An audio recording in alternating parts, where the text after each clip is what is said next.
Welcome back to the Coaching Collective podcast. I'm not sure what episode we're up to, but today me and Jude are welcoming Scott Slaman. So Scott is someone that I've connected with for a little while now, probably a couple of years, reached out to a few times, always see him around at shows and whatnot. And obviously he's had some really good success and rise to fame in the past couple of years too with some really good competitors. So without further ado, bro, if you could just give us a little bit of an introduction about yourself, what you're about, and some of the bits and pieces which have, I guess, coined your journey.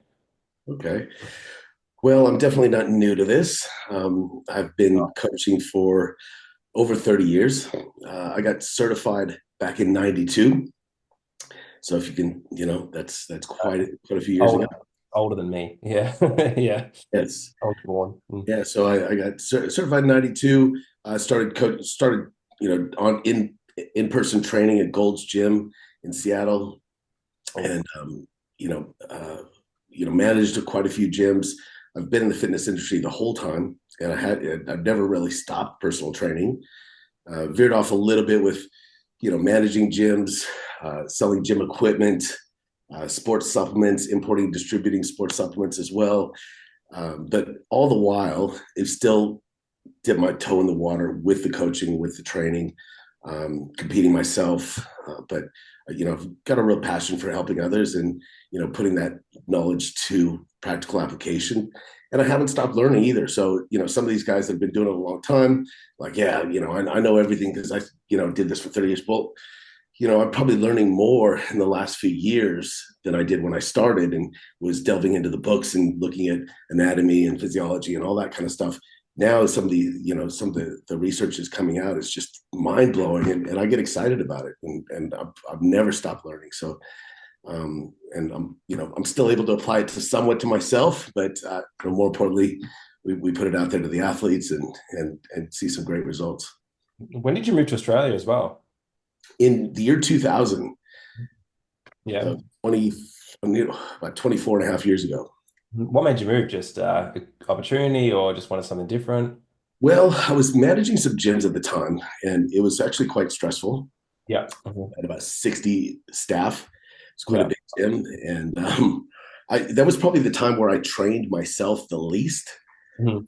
Is people think, oh, you get to train and work out all day, but no, it's quite heavily performance driven as far as the sales and that's concerned. And I'd had enough. And a friend of mine had was in contact with a personal trainer here, who was actually a strength conditioning coach for some of the Australian footy teams and whatnot. But he was looking for trainers to come out and work, right? I didn't really need it wasn't about the money for me. I thought, okay, well, that's an opportunity to go somewhere else where they speak English because I didn't know any other languages, Yeah. get away for a little bit and still make a little bit of income. So I came out here, stayed with a real true blue Australian family for a few months and learned the ways, learned all about VB and the pubs and all that, which isn't really Yeah. kind of, but and then got into the coaching just everyday people to some degree, some athletes, but it was I'd kind of gone back to what I'd been doing for many years ago, and then I was like, okay, this is pretty cool. Checked out the bodybuilding scene here and you know tested the waters a little bit out in the comps here, um, and then just to really enjoyed the lifestyle, so I decided to stay. Yeah. It is nice down here, right? Yeah, beautiful, Yeah. absolutely.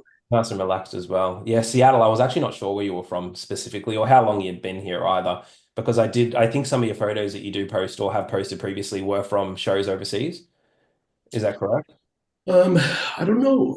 Yeah, majority would have been in Australia. Yeah. Had competed overseas. Even the first show I did, I was like 20, qualified for the nationals, did all that. Well, the first show actually was, did a natural show and did all that, and then I'd competed in Australia a few times, and then last show I did was, uh, God, I think 2009. So it's been quite some time since I've been up there. Mhm. I people ask if I miss it, but I I don't. I think I would if I wasn't helping other people. Of course. Yeah. I feel like I can kind of experience it all through them and without as much suffering. Mhm. And yeah, I get a lot of satisfaction out of it. Yeah, it's funny you say that because it was a period in time where I was prepping so many clients that I did reach a point where I was like, I don't think I need to do this again. But then being like, for myself, it was more like a case of like I felt unaccomplished in the space and I felt like I hadn't done enough like with my own preps to really not grasp it, but there's always going to be things to be learned in the trenches. And that was when I reached a point where I'm like, no, I got to keep going with this. And like, I'm lucky I did because I enjoy it. Yeah. Uh, but I understand 100% when you've got the clients, and obviously some of them are super ambitious and young and have so many years ahead of them. You take a step back and you're like, this is pretty good. Like, do I really need to be doing it? Do you know what I mean? Yeah. And look, I also think, at my age, Mhm. I'm not probably going to be better than I've ever been. And that's kind of where, that's where I kind of draw the line. If I knew that I could get back up there at my age and be better than I ever was, yeah, I probably would. But, 51, I was going to ask you how old odds you are kind of odds are kind of stacked against me in that regard. I still have different goals and I still get stronger in movements. are. I still, have times where I go, let's see how long I can get for a little bit and try a few things and enjoy that side of it. But being on stage, I want, and this is how I encourage competitors is not to worry too much about the competition, but be better than they've ever been. And that's always been my mentality as well. It was never really to pursue a pro card. It never, I've done well at a number of shows, but I've won quite a few. But at the same time, it wasn't about that. I've had sometimes more satisfaction placing third, but knowing that I was miles ahead of where I was last time I came on stage. And there's been times where I won, wasn't happy with the look, and it was felt like a very empty win because I wasn't happy with it, if that makes sense.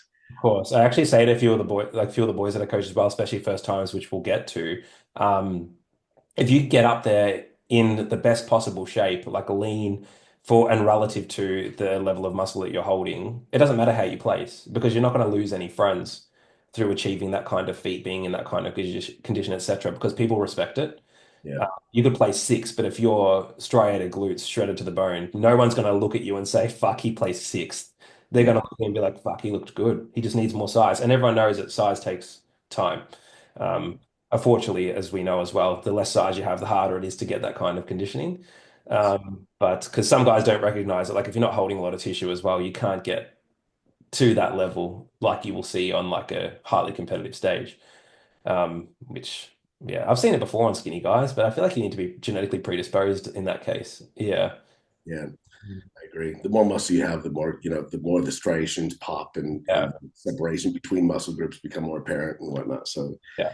yeah. So, just give us a little bit of like a bit of an overview of like what's your demographic you're working with at the moment. Obviously, I know, but more for the listeners as well. Are you doing just competitors? Is it just males?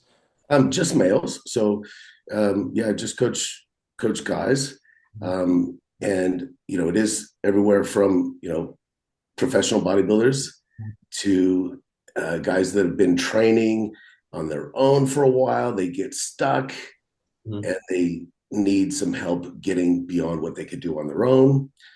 So those are two extremes Yeah. um, of my demographic, and then everything in between from guys that are really serious about making some decent progress, amateur level competitors. I coach a lot of coaches and trainers themselves, and that's pretty much it. Do you find do you have a specific, did you ever coach females actually? I have, yeah, I have. What did you find easier, coaching females or males? Like in terms of like dealing with the person, not the processes. I think females are actually easier. They're That's why I just asked. just a Yeah. little bit more compliant and there's I guess a little less ego involved sometimes. Um, yeah, I think generally a little bit easier, believe it or not. I find sometimes the processes are harder for females because they're a little bit less linear than what a male would be, but expectations are generally lower and gratitude's generally higher. And I think it just comes down to that ego because a girl, as long as they look great, then they're less inclined to say, I need to win this show, I need to do really well at this show, unless they're there. Yeah, Where a guy, as we said before, there'll be a first time and they'll be like, yeah, I want to place top three. And it's like, well, you need like 20 kilos still. So yeah. yeah, no, definitely And that's look, I guess the other thing with the female side of things is you know the genetics will play almost a larger yeah. role in getting on. Yes, for general pop coaching females, different story than competitive females because some females that want to get on stage and they just aren't predispositioned or finding it very hard to get to that level of leanness safely is can be challenging. Yeah, no, I definitely agree. And structurally as well as more components. I also think as well with guys, if we're going into open federations, you can't necessarily override genetics, but you can make up some capacity of the genetic gap through PEDs. Yes, and that's probably, and there's a few reasons why I don't coach females, but one of them is I just simply don't feel comfortable Mhm. recommending PEDs to females. Now, yes, it exists, and I'm not saying that they shouldn't, but I don't feel comfortable being the one to to give that advice. That knowing the side effects involved and the virilization and things like that are sometimes irreversible. Yes, they want results now, and yes, they're willing to do it, and they know the consequences. But it's one of these things where it just doesn't quite sit that well with me. It's funny you say that because Dean McKillop actually said the exact same thing. Okay. Yeah, because he does a very similar demographic to you, except he's niched down to the competitors as he's gotten a bit older. Yeah. Um, but yeah, same thing, like just not comfortable delivering it. And a lot of these girls don't fully recognize the impact it has on them. And like as I've said to a few girls before as well, what you want at 25 is not what you want at 35. And especially as a female where you'll bear childbirth theoretically, have big priority changes, big time management changes, etc. You don't want to be 35 with a man's voice. Like you will look back and regret that. Like Yeah. it's the reality, as opposed to, yeah, with a man and like general health it's very, very hard. I'm sure you agree with this. It's very, very hard to gauge the impact that PEDs is having on like organ health.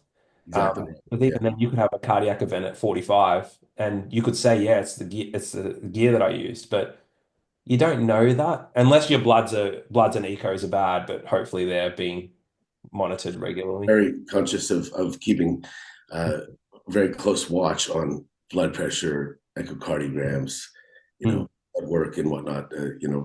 For guys that are enhanced. Ecos are very hard to get actually in Australia.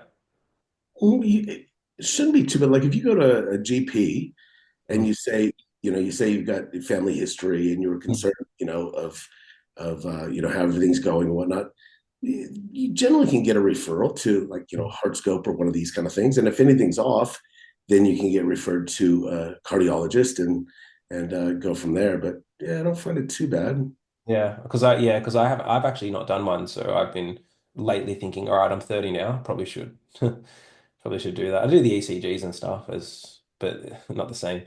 Yeah, yeah. I think I did. I started doing them when I was 40, Yeah. and just to see where everything was sitting. And yes, there was a little bit of LVA, some left ventricular hypertrophy. That can happen even in any strength training athletes. Yeah. Obviously, performance enhancements exacerbate that, but it was very mild. But it was like, okay, I need to keep an eye on this, Mhm. and I get it done every year to just monitor that and make sure that it's going in the right direction, look at ejection fraction rates, all those kind of things. I had a CT calcium score and it was 0. So there's no calcification in arteries or anything like that. In fact, I've got another echocardiogram booked next week. I just had a reminder today and I'm like, okay, I'm due for that. Mhm. Just check up. And then they look at the comparison. Oh, last year it was this, Mhm. the same, or I've actually even had it improve Mhm. based on, my healthy lifestyle and supplements and whatnot that I look after now. So it can be reversed to some degree, but it's something to keep an eye on, Yeah. especially when you're getting older. Yeah, I feel like like I say this to guys as well. What you get away with in your early to mid 20s, you don't get away with that in your early to mid 30s even, and there's not even a big gap there. Because yeah, your body you start to really become less tolerant to the inputs. You know what it's like when you're below 25, you can sort of do anything you want and you survive. Yeah, and you almost get your bloods back, and you're like, oh, okay, they're pretty good. Yeah. Now it's like you get your bloods back after doing something perceivably stupid, and it's like, ah, okay, well, that's not happening again. Yeah, but no, cool. So basically, we'll just jump into. So, what advice would we have, I guess, for a recreational lifter interested in pursuing bodybuilding? So let's just say we're talking first timers, someone who's been training for 4 or 5 years, maybe dabbled in some PEDs, maybe not. says, I want to compete and they want to do really well in it? What are Mm. some things you observe, some advice? Well, you've also got to you got to understand why they want to do that, because it's got to be a real calling. There's some people that I think would be amazing competitors and whatnot, but they didn't really have that drive, because, as you know, when it gets down, you can get relatively lean. Sure, you could be the leanest guy in the gym and look great, this, that, and the other.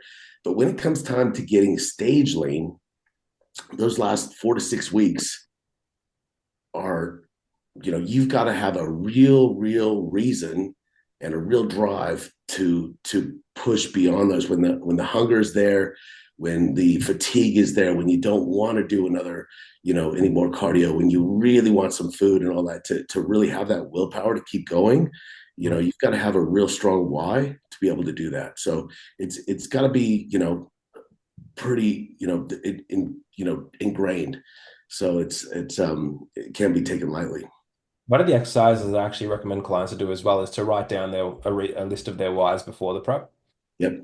And then if they reflect on that and they can continue to resonate with that, it makes it a lot easier to push through. Yeah, exactly.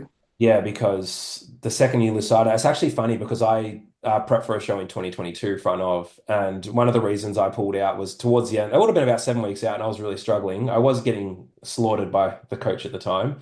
I think I was doing like an hour and a half of cardio a day on 1,400 calories from 7 weeks out. Yeah.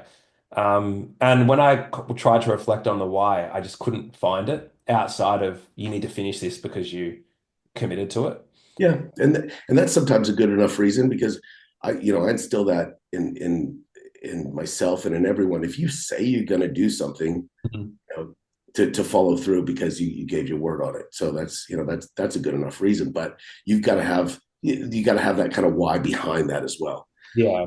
Because yeah, for me at the time, I think that was the only why that I had. Because I remember I was 7 weeks out into my posing routine and posing, I was just like, all right, I better get onto this. And I was just like, fuck. And, And then I remember I got a check in from him. He's like, all right, we're gonna do zero carbs on rest days besides vegetables. And I'm like, 7 weeks out, zero carb days. Like if I was 2, 3 weeks out, it would be like, you got to do what you got to do. But seven, yeah, yeah, that was the light wasn't clear enough at the end of the tunnel. It was just, no. The tunnel felt like it was. You know what it's like when you're 7 weeks out. 7 weeks feels like 7 months. yeah, Yeah, I remember when I was 30 days out from my first show, 30 days, I was like, fuck, 30 days still to go. Like, that's crazy. Where 30 days in normal circumstances, like, exactly right. Yeah, yeah, first show is always difficult though. Like, you never really know what you're going to expect as well. But yeah, I definitely think as well, being as familiar with the process for someone who's trying to pursue it is very important because it's not going to be fun and glamorous like everyone makes it out to be. yeah. Yeah. But on the other hand, I do find that a lot of first-time competitors are more compliant and adherent to the plan, because they don't know what to do. They've never done it before. So they're like, okay, I'll just listen to you, right? And they don't kind of challenge things, or don't think they can get away with more. Whereas if somebody's been doing it a few times or whatnot, they're like, oh yeah, I could probably get away with that. Or they get almost too comfortable, or sometimes a little bit lax.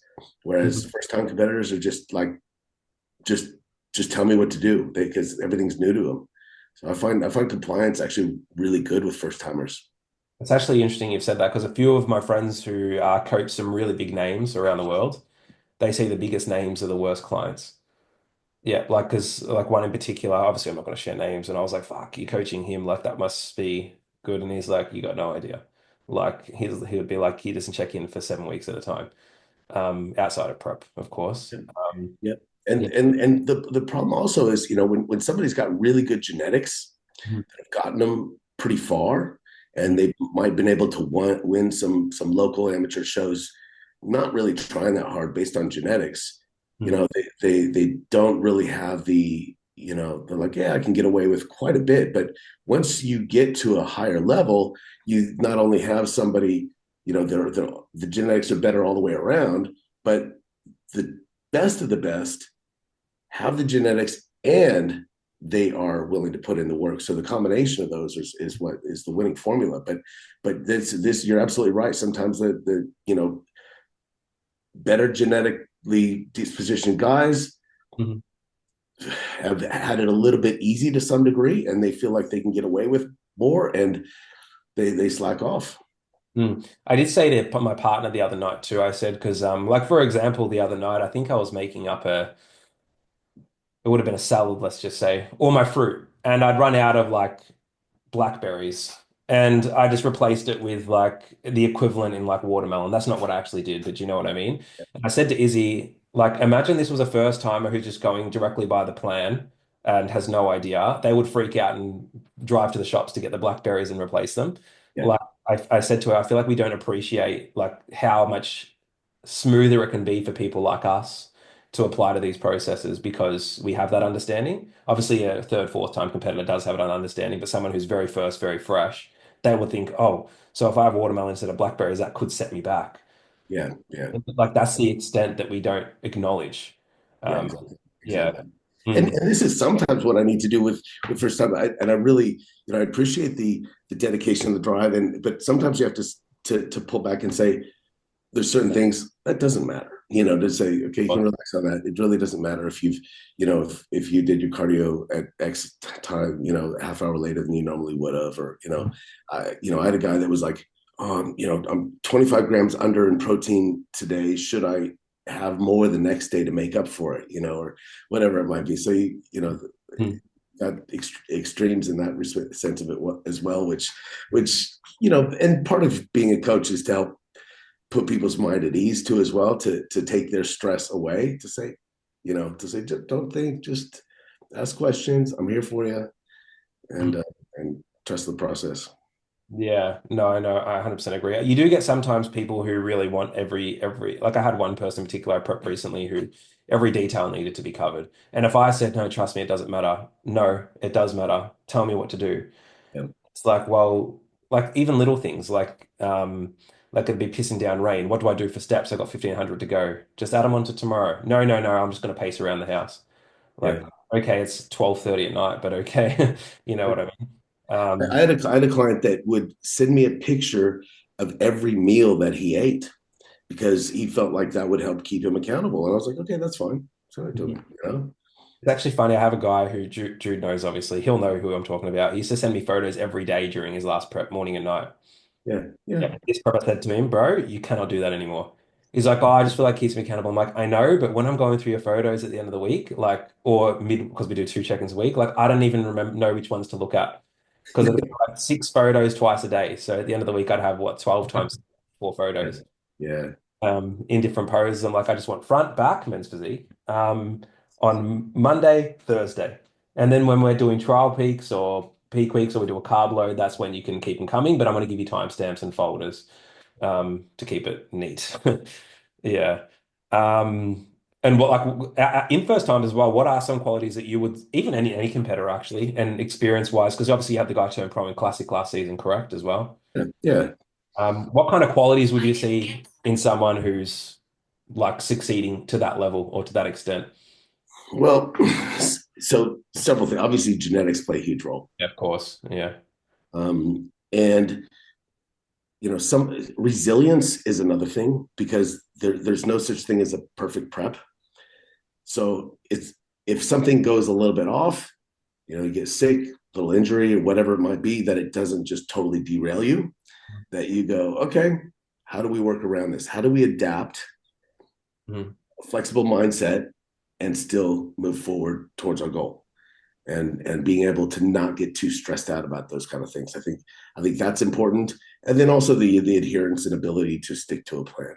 So I think those three things are going to be, being able to stick to a plan, Mhm. and willing to suffer and go through those hardships when things don't go your way, to be able to adapt and not get too stressed out about them. Mhm. And then the genetics do play a huge role as well. I think the resilience is a big thing as well. And even in just lifestyle coaching, just someone's reaction to things not going well. Let's say you had a prep client that had a little bit of a weight spike throughout the week, and rather than approaching it with, fuck, my weight spiked, what the fuck do I do? It's more just like, hey man, my weight spiked, let me know what the next step is, and just keep riding that wave. Yeah, 'Cause I do find in the preps that do the best of guys that I prep, or even just guys in deficit phases in general, It's usually the guys that just chip along. We don't have to do anything drastic when we have things not go our way. We just keep moving, just very seamless. Like for example, I got one first time prepping at the moment, looking really good actually. It's just a robotic process, man. He'll complain, but his complaint's like, fuck, could do with some food today. And it's like, sweet, well, here's some extra cardio today Yeah. instead. Yeah. But like just so seamless and those trend lines get established. And I feel like that stress management plays obviously everyone talks about how big of a role stress plays in the context of like any prep phase, but I think in some it becomes a lot more pronounced than others. Yeah. Because I'm the kind of person who can sit at a high stress load and still make progress, where I know others that as soon as they're at that stress load, it's just like they've hit a wall. Yeah. And then, sleep goes to shit, digestion goes to shit. I mean, like the body just is cortisol's, through the roof. Those things really play against them. One thing I've been a lot of, even, before, just doing a lot of prep coaching, I've been around a lot of pro bodybuilders Mhm. in the supplement industry. I'd have to, we'd have a lot of sponsored athletes. I'd, pick them up from the airport and, take them around to the shops and things like that and, pick their brains and whatnot. And I just found a lot of the top pro athletes, pro bodybuilders, big dudes, right? Very chill, extremely chill, very low, not stressed about much, probably a little bit, sometimes a little too relaxed as far as like they just moving slow, a lot of size to move, but the ability to, and I'm not saying this is a good quality, but ability to be on time was just, but they didn't stress about it. They're like, oh, I'm an hour late, like Yeah. just it just didn't really, there was nothing that riled them up. Mhm. And I found that a quality with a lot of them, and I'm not saying it's not necessarily good quality as far as from a business perspective and everything else, but My perspective, as far as a stress perspective, they just a lot of just chilled out. Mm. Yeah, and that would be, you do wonder, because obviously you'd be a little bit more familiar the extremities that they do take at that level too. Mm, It's obviously something that's not necessarily talked about, but yeah, just to circle back on that point, now that you mention it too, most of the guys that I know who do well, even on an amateur level in Australia, they're very relaxed people. yeah, Very rare you deal with someone who's quite highly strung at that top of that game. yeah, and I mean, believe me, I've picked their brains on, and some of them had, the top coaches that we all know, all the big names and all that. What's Honey having you do? What's Oscar having you do? What are these guys, recommending? What's George having you do? And it wasn't anything. There was no rocket science there. There was no secrets. I can guarantee you that.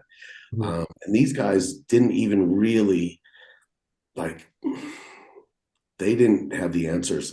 They just plodded along and ate their meals and took their things and didn't, and there was nothing exotic or crazy that we don't know about or anything like that. I can tell you there's no secrets of the pros or anything like that that the amateurs that don't know yet, that they get led into some club when they turn pro and all the secrets are revealed. No, it's there's nothing magic about it. I'll tell you that much. And the top coaches as well would be coached, like when we talk top coaches, I'm talking like the really, like your Haney's and stuff.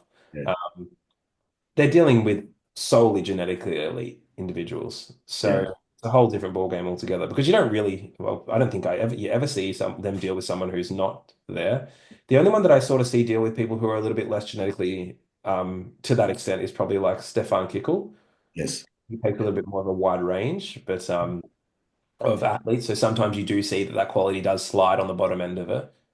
Well, look, I've had athletes that have been coached by Chris Aceto and some of these or Milo Sarchev and and I know what protocols and all that are being done, like because they tell me what they did with all these guys with food or peds or whatever with Milos's ped protocols and all that kind of stuff.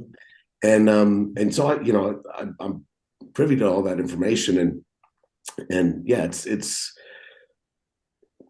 again, it's not rocket science, and some of it actually is not great.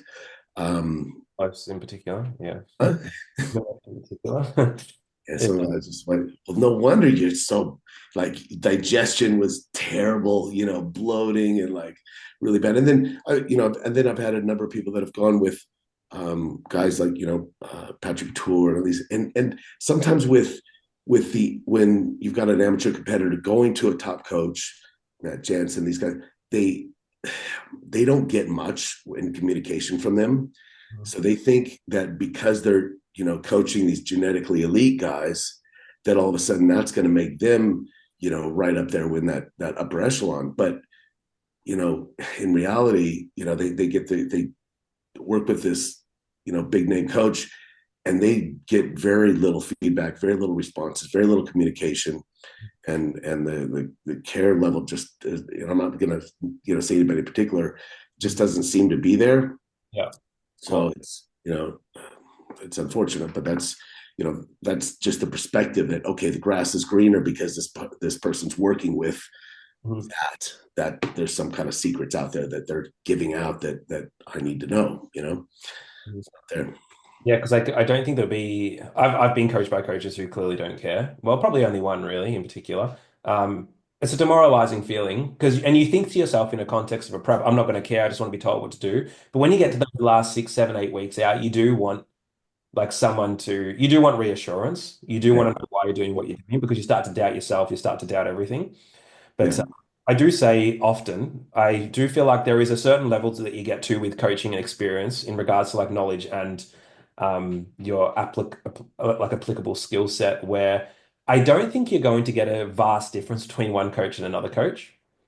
Because if you're talking about like, I'm sure me and you, for example, have very similar protocols in regards to how we go about things. They're not going to be vastly different. I think different. I think it comes down to at that point just finding the coach who you gel with most and who you can work with and you can, I guess, plan within your parameters with as well. And people don't recognize that because I see guys lose. I have seen before guys will leave like they'll leave a coach who they have a really good relationship with, who they worked with for a long time and had a lot of data, and then they'll go to like a Boss of Outlaw, or they'll go to like a Chris Aceto, because they think, all right, I'm taking it up the next level, but then they end up not being happy at that point. yeah. And And look, it's nothing against these guys. They're doing the best they can, and I've actually heard good experiences with I've some heard some really good some of experiences these too. coaches as well. Yeah. So I don't want to, put any negativity around any of these names, but they're working with they're working with a lot of people, and Mhm. so they've only got so much time to give, and they're doing the best they can. So that that's basically what it is. And then also, you're probably, if you're an Australian athlete, you deal with different time zones and things like that too as well. Yes, I've got people in other time zones around the world, and I make it work the best I can. But there is a lot of elements to that, and this is also why I am pretty full with my clientele. I know that I could take a lot more people on. Yeah, if it was just about the money for me, I could be like, okay, you know what? I want to make a lot of money, and I'll just say yes to everyone, and just I'd be like, hey, message me for coaching, blah, blah, blah. Bring them all on. And I know my level of service for everyone would go down, down, down, down, down. Even if I was trying the best I could, it would just diminish because of limited amount of time and capabilities and brain power and notes and everything else like that. So that I choose to not overbook myself so that I can give a quality of service that and communication that people are generally happy with. So that's kind of how I look at it as well. Communication is, I believe communication is the biggest thing in a coach. And it doesn't necessarily need to mean you're messaging back and forth every day, like all day. It just needs to mean that everything that is reported is acknowledged. Exactly right. I've been coached before as well, where like back and forth communication was good, but I'd pop something in my check-in or I'd rate like my digestion as poor, for example, and it wouldn't even be acknowledged. And I'd go back and say, "Hey, did you see my note about that?" Oh shit, mate. Like, sorry. But that happens so many times. I reach a point where I'm like, fuck this. I know he's like communication's good because if I send a message, I get a response, but I'm not getting like the feedback like that I need for where I'm at. Yeah, yeah, Yeah. agree 100%. Yeah. So, and like, I guess the earliest sign of knowing when an athlete's going to be successful is just, I guess genetics probably plays the biggest thing. But one of the things that I've observed as well is the rate in which someone can make a progress during, let's just say we're talking specifically enhanced bodybuilders, during someone's initial or like within the first 12 months of exposure. I feel like that's generally when you know where someone's going to go with it. Yeah, yeah, very much true. And look, but even I'm assuming you're talking about enhancements. Uh, Yeah, in this case. Yeah. Yeah, This is an example. yeah, but I mean, also you think about it, if somebody's, can make some decent progress naturally, Mhm. and and is still progressing all the time and looking, and they get questioned. Hey, people think that they're already on stuff, right?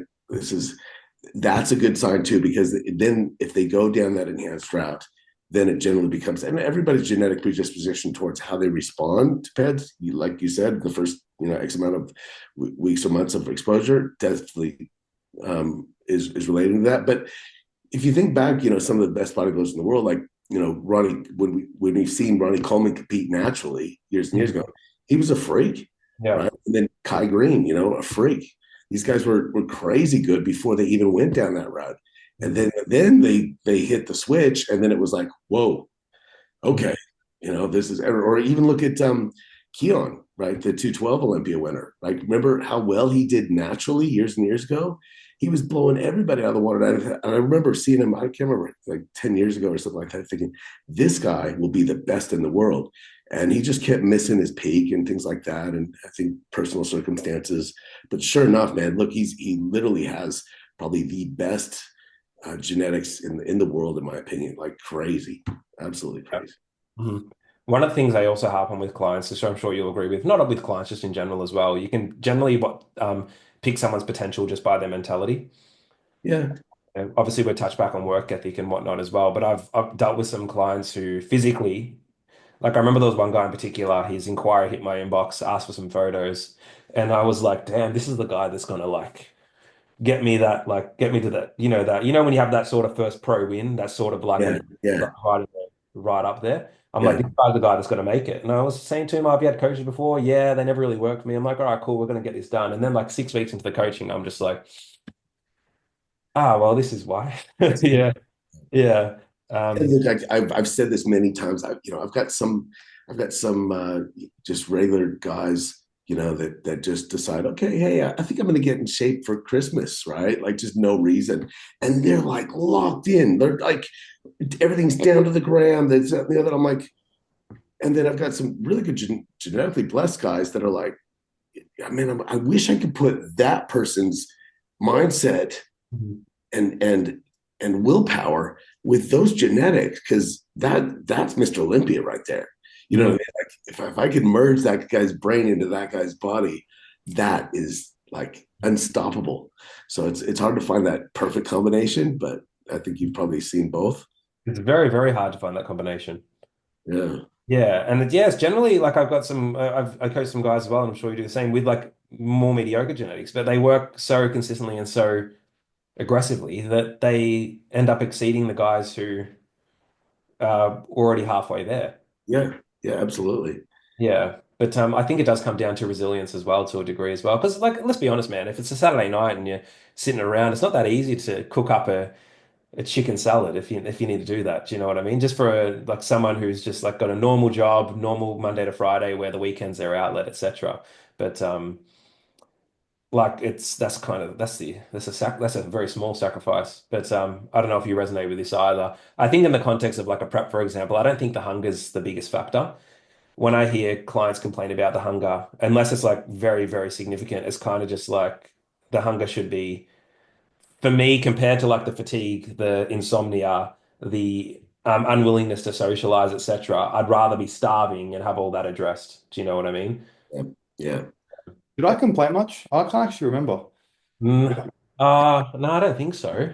He was a first timer under me about this time last year. Isn't it the same one as Yeah. Yeah, so that was the Melbourne show, the 13th. No, I don't think you can. I don't think you were completely. I don't think you complained too much. I don't think anyone really complained that season because I was so hardwired towards it. Sometimes the way you approach it is with the clients. Sometimes you're a little bit more firm. Sometimes you're a little bit more lenient. Yeah. Yeah, that was one of those seasons where I had so many competitors that when someone would complain, I'd sort of push them onto like another competitor to sort of try to build that community. Um, and I felt like it made it easier because as soon as you see someone who's like same age bracket, same gender, who's pushing and like pretty content, but sharing the same issues with you, I feel like it makes you sort of step back and think, all right, shit, like if they're doing it, I can do it too. Because Yeah. I can say what I want, but at the end of the day, at that point in time in my life, on a Saturday night, I'm going out and eating whatever the fuck I want. Like if I'm not feeling like my meals, I'm getting takeaway. So I feel like sometimes come from the coach, yeah, you're talking from a point of experience, but this is like going into a whole different topic as well. But when they talk to other athletes, I think it allows them to, I guess, relate to that specific time a little bit better. Yeah, I saw I saw one of my athletes last week, Mm. and he'd slipped up on some food Mm. multiple days, and it was just this exacerbating thing in his head. So he'd slipped up once unexpectedly, and he felt so bad about it Mm. that he ended up doing it again because it was like this self-sabotage thing, right? And then it was like, then it was putting so much stress on himself. Like, how do I make up for this? How do I make up for this, mess up? Mm. And this is what he was doing to himself. And I hadn't, he hadn't actually shared this with me. He just was dealing with this until his check-in. I'm like, next time you talk to me as soon as anything happens, because we can work this out. But, and then, just basically walking him through that we don't, we're far enough out where we don't have to do anything in extreme on the other end of it. We just need to get back to the plan.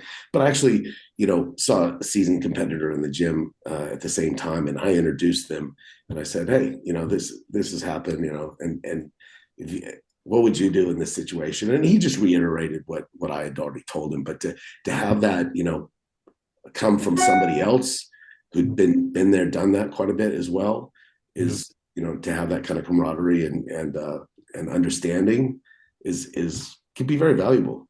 Mhm. I do think as well for someone prepping, it does make a big difference in their environment that you're around. Being Mm, around people who like are on the same page, doing the same thing, who have done the same thing. So like even gym facility can make a difference, I yeah, believe. Because yeah, you can almost express what you're going through to people who are completely indifferent to your scenario. Because sometimes people like won't want to complain to us, let's just say, because it's like, oh, if I complain, he might change the way we go about things, or he might think I'm soft, or you know what I mean, or I might annoy him. Because I'm sure you've had cases well where clients will complain so much about things, you sort of reach a point where you're like, oh, like, come on, and you sort of just have to put on the face and be like, it's all okay, like just, but on the inside, you're like, you signed up for this. yeah. No? Mm. Nobody's putting a gun to the head, I'll tell you. Yeah. And look, I think also culprit is social media, where Mm. everybody's putting up their best photos and the best lighting, possibly photoshopped, and putting on, I'm driven, I'm fired up for this, that, and the other. And it could potentially be a little bit discouraging for somebody who's actually struggling with it.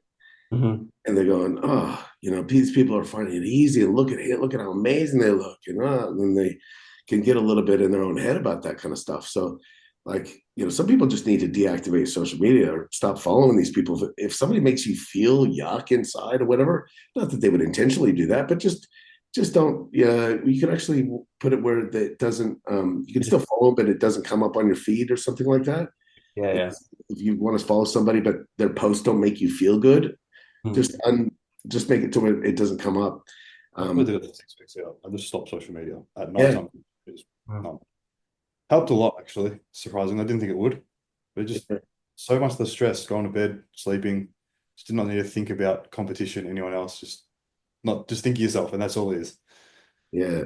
Well, look, I mean, when I was competing, I think we had Facebook and all that, but it was before Instagram and all that, so there wasn't all these these photos and all that. So it was just like you knew there were other competitors out there, and I had this mentality that nobody was gonna you know outwork me.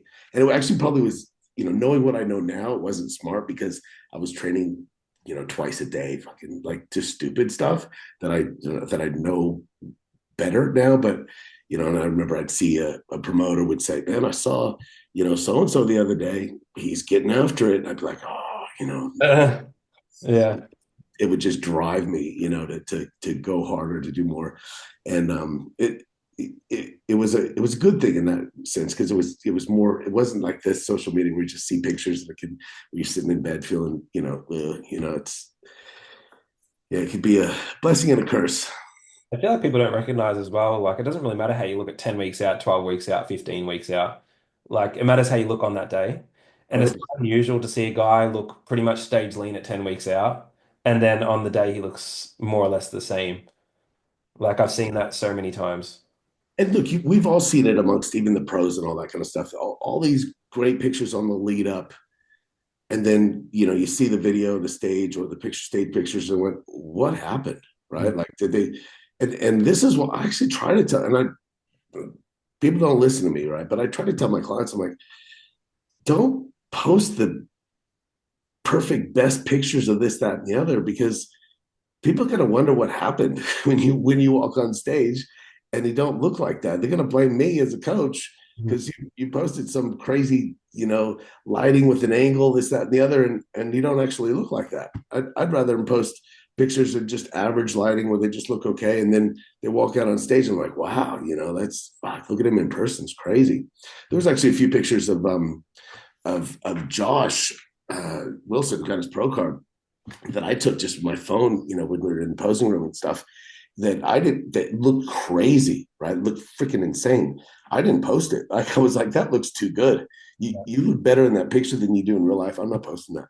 Mhm. But Yeah. but then he looked amazing, on the day, and what nobody ever questioned it. It was like, it was, yeah. Yeah, no, I know exactly what you mean. Yeah, no, but I've even seen, obviously, on the other end of the spectrum, too, I've seen guys at 6 weeks out, you're like, oh, they're not going to make it. And then they win the show. Yeah, yeah. It can happen. Everyone's very different. And obviously, the process is very different, too. But obviously, the more times you compete, the smoother that is in regards to that. Because I do feel like with the first timer, sometimes it's nice to have them ready a little bit earlier just to be sure. Yeah. Always, always, because you can always feed them up. You can always, like you can always add food later. But if you don't want to be in that position with the last week, Mm. you're still trying to get rid of body fat, because that's, we don't want that kind of stress on the body. We want to relax that last week. We want to pull all the stress out, pull the steps down, increase the food, just get rid of the stress, and just, you know, Yeah. Cruise into the stage. That's what you were like, Jude. That's why the reverse was so easy. I think the last 2 weeks we sort of just started pulling food up and pulling all the lipos out. We did pull the lipos out. So then, like, basically by like a week post show, he was pretty much reversed. yeah, awesome. Yeah. Yeah. Like I think carb load was like 1,000 a day. That's beautiful. Yeah, but like it's just set up the off season so well compared to some of the others where I pushed to the wire. It was a case of, those typical messy reverse diets where you're sort of just trying to like it's like the floodgates are open. I can't think of a good saying. It's like you're just trying to do everything you can to make sure the body fat doesn't go on, and just no matter what you do, it's like yeah, Yeah.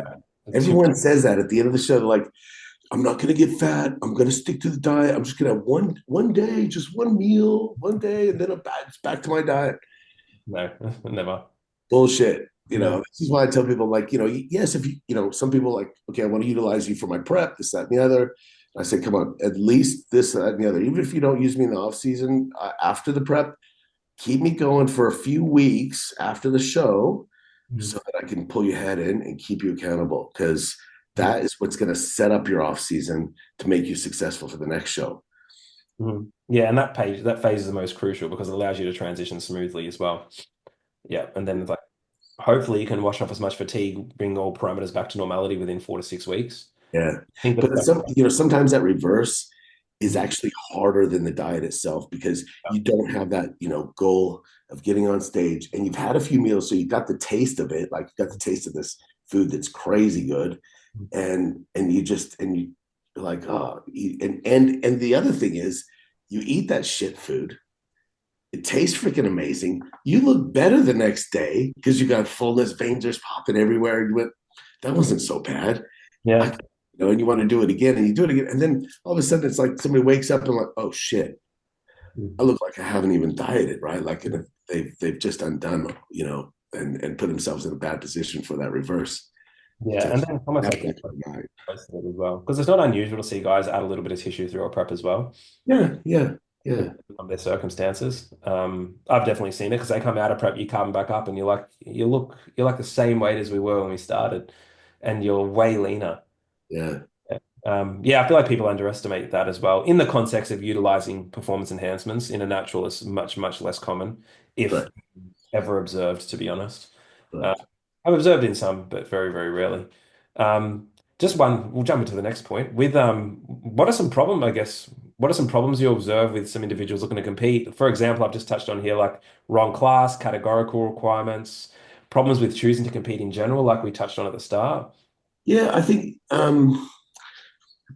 probably expectations sometimes of a result Yep. more than anything, or guys that have never competed and they're like, I want to get my pro card, and they've never stepped on stage. They don't, you know. I said, well, let's first things first. Let's get you looking like a pro, right?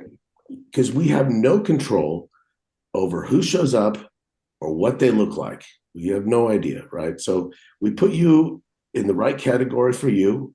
And first time, it might even be, you might even be undecided between bodybuilding and classic or something. You could even put them in both and see, you know, what they suit best. And then that's your benchmark. You look, okay, then there's competition. You put yourself on stage, especially first timers, and then you go, okay, what do you need to do to be better than you've ever been, and just keep improving, and eventually if you keep improving you will get rewarded, and if you're the best you're going to get that card or whatever, you know. I mean, granted genetics do play a bit of a role, but you know, to go through with, I do like big expectations. I like to go with a winning attitude.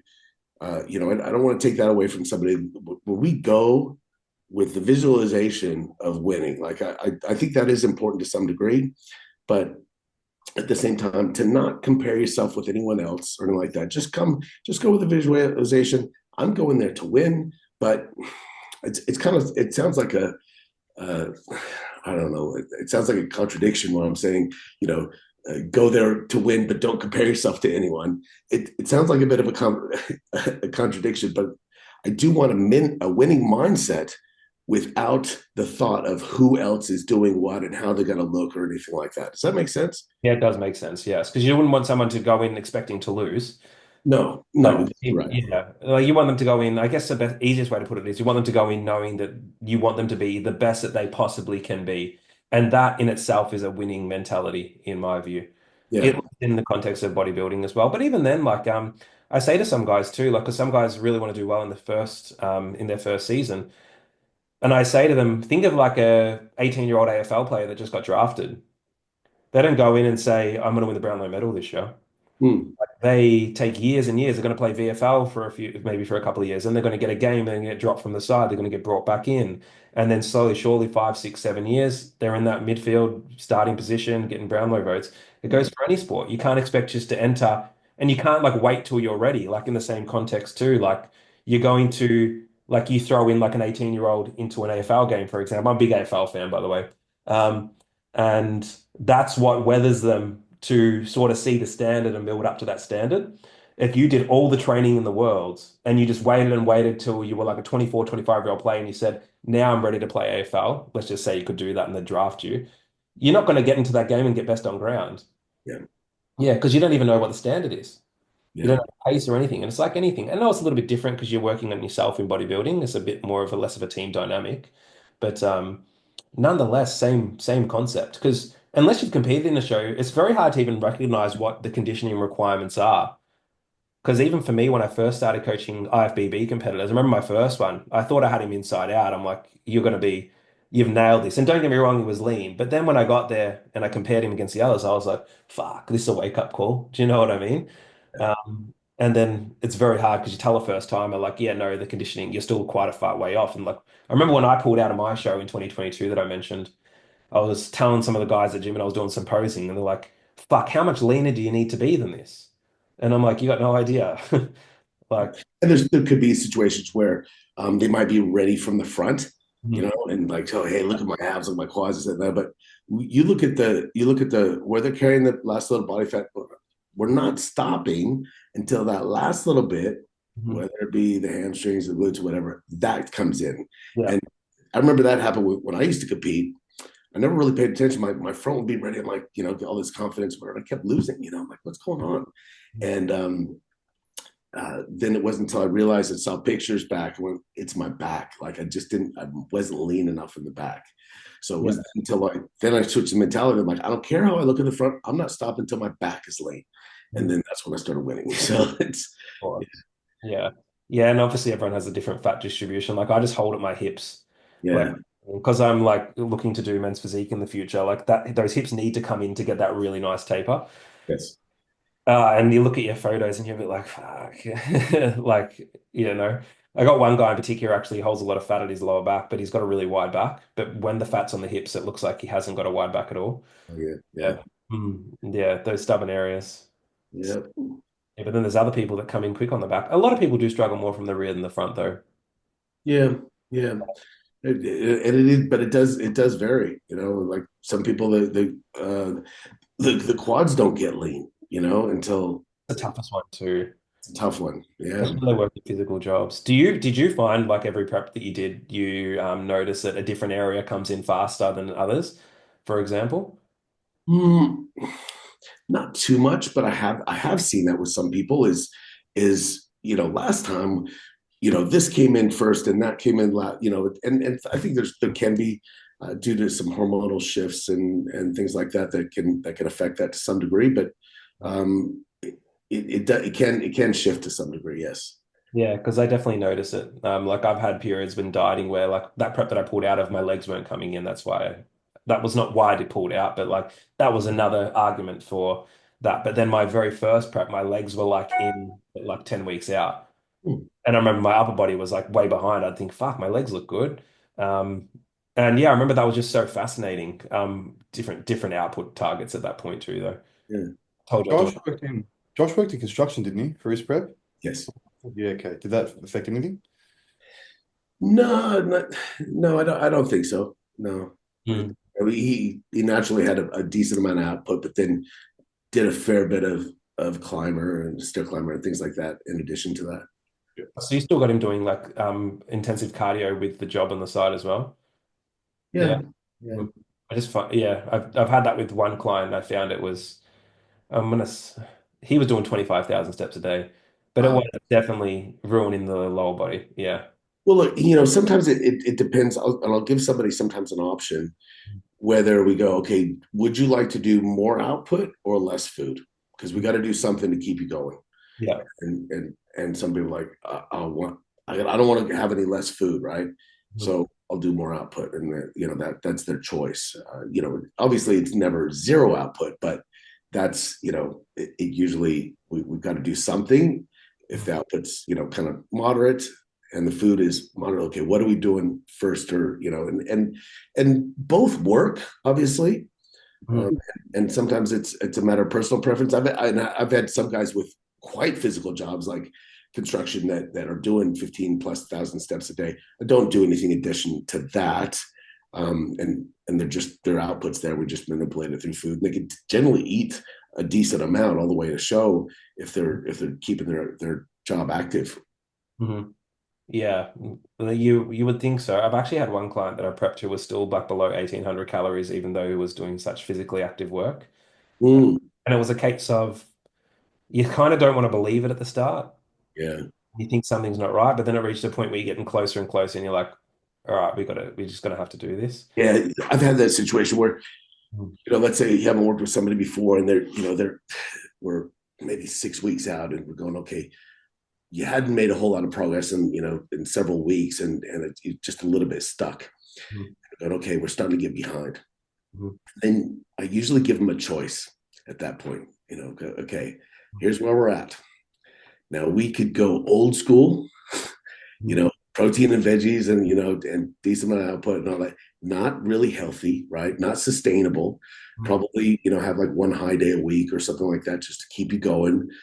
But or we go, you know what, we'll reverse and know that we need to start earlier next time or be in a better position, use this as a learning curve and give them the choice of Mhm. what do they want to do. Like, do you want to put this in and go this extreme and to the death?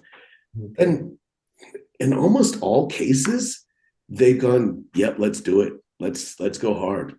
And just about every case, somebody's gone.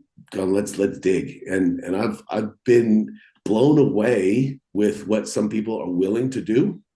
Mhm. And then it becomes also a matter of they have made that decision. It's not me just saying you have to do this. because I've given them that out. I've given them the out to say, this is not going to be fun. This is going to be hell. And it's not something that I advocate. It's not something I'm proud of. I don't like people putting the people on this low of food. And I don't, it's not great, but this is what it's going to take to get you competitive on that stage, so it's up to you. And they're like, okay, let's dig. And they just do. And I'm like, good on you. Like that's cool. You got some crazy willpower. And then that's when we go, all right, we make sure we reverse real slowly when they're coming out of that real low deficit, and really make sure that in that off season we keep relatively lean and increase the food enough to where we get ourselves set up to have a much better prep the next time. And also knowing that they were capable of is a really good indication. They were willing to do just really low food, really high output, and just go through the depths of hell to get to the stage last time. Well, we know that with a better setup, it's going to be a lot more productive and a lot easier for them too as well. So that could be a long-term kind of benefit to doing that. Yeah, and you'll also, I'm sure you agree with this too, but like you find when you put people in those kind of holes, their adherence just ticks up like substantially. It's like they will not slip. Yeah. Yeah, as opposed to when they've got that little bit more wriggle room, that's when I'm more likely to see slips. Yeah. And well, actually, I'm thinking of one guy, he was fine when we did that ridiculous. And then I'd give him a high day to replenish him, get that glucose compensation. And he would often have a really hard time not going a lot higher than and these were quite high days. And he would just be like, I just couldn't stop on the oats or whatever it might be, right? I'm just, the conversation he was having. And I'm like, whoa, that was a little too much, but all right, let's back into it. And sure enough, he'd dig, but when we gave him a little more food, he would go too much. I think I did in my first prep, my coach was really big on high days, and that used to happen to me. The first few, I'd get to like that 550 carb mark, and I'd be like, fuck, like I need to eat again. But when I was on like 1400 on non-training days, it was like I'm a bit tired, but whatever, Yeah. I'd have a few You almost go past that point. Yeah. Yeah, I definitely find the bigger the hole, the more hardwired the mentality gets. Yeah. Yeah. And I've on the other extreme, I've got this guy right now. He was eating like nearly 6,000 calories in the off season, and he was doing like 3,000 steps and whatnot. And we brought his food down to 5,000. He was dropping, and like we need to get a little leaner. We brought him to 4,500 calories, and his steps are like 5,000, no additional cardio, and he's dropping like 2 kilos a week.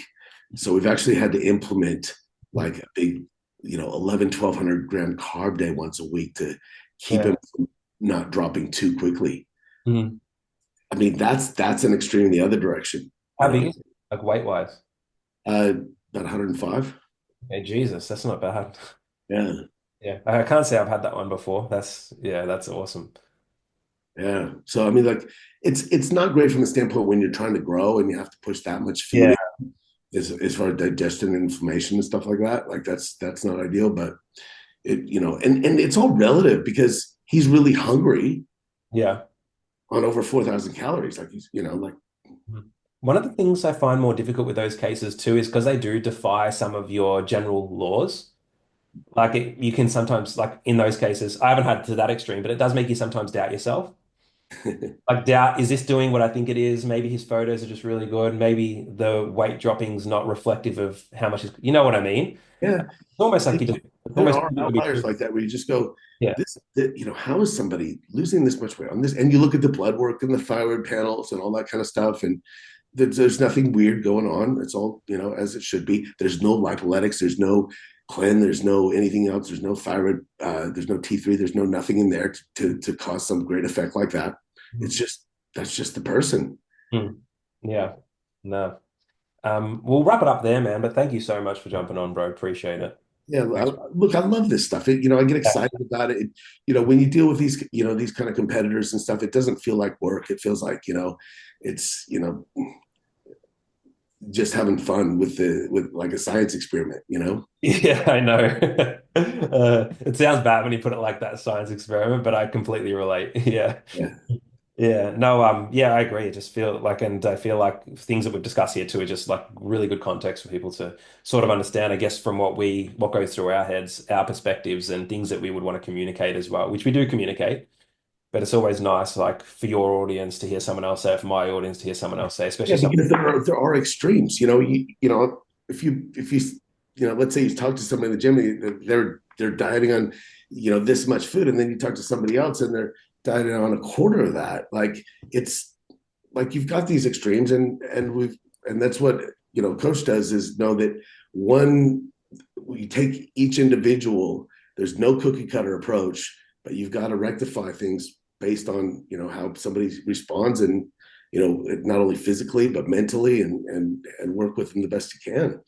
Mhm. It's also, I think, just a bit of a side note for anyone listening. People always lie about how many calories they're eating. So, Um, don't, and they'll lie about how much gear they're doing too. So just, yeah, yeah, like no one's going to tell you if they're on 1,500 calories. yeah, yeah, Yeah, although, yeah, or like they'll say, yeah, my high days are like 3,500. It's like, yeah, but what are your low days? Yeah, I've yeah, heard that one before. It's like, oh, okay, but what is the actual intake? Oh, like I can't remember. And it's like, yeah. okay, yeah, yeah, And one thing as well, like, and I think you'll agree with this, is just establishing really good trust with your clients to where they are completely open and honest with you, and they feel comfortable to be able to tell you if they mess up, or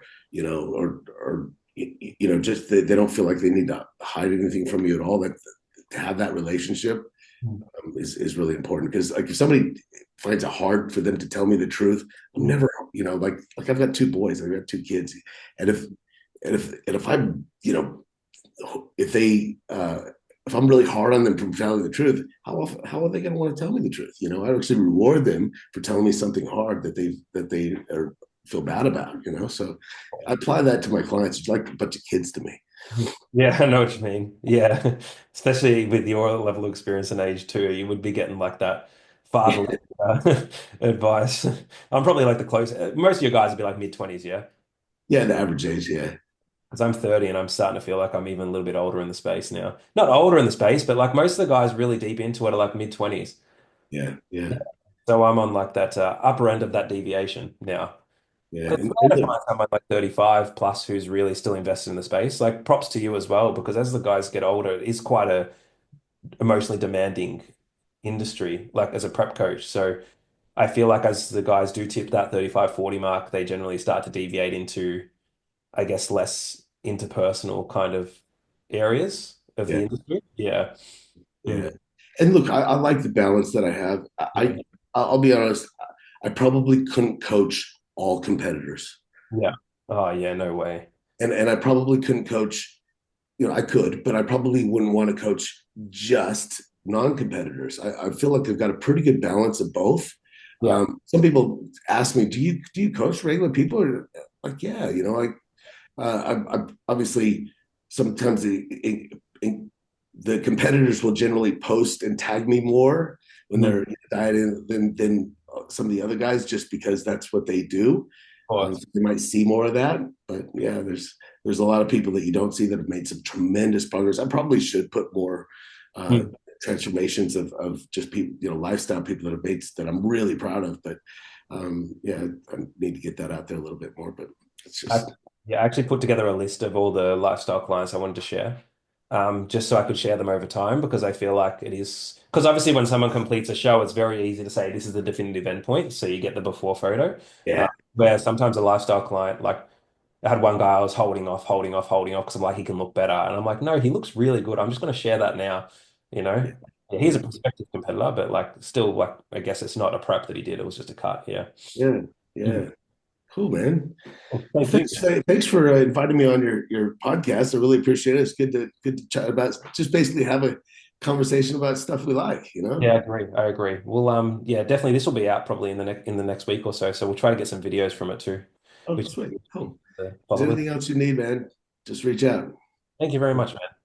Thanks, Scott. All right. Take care, Jim.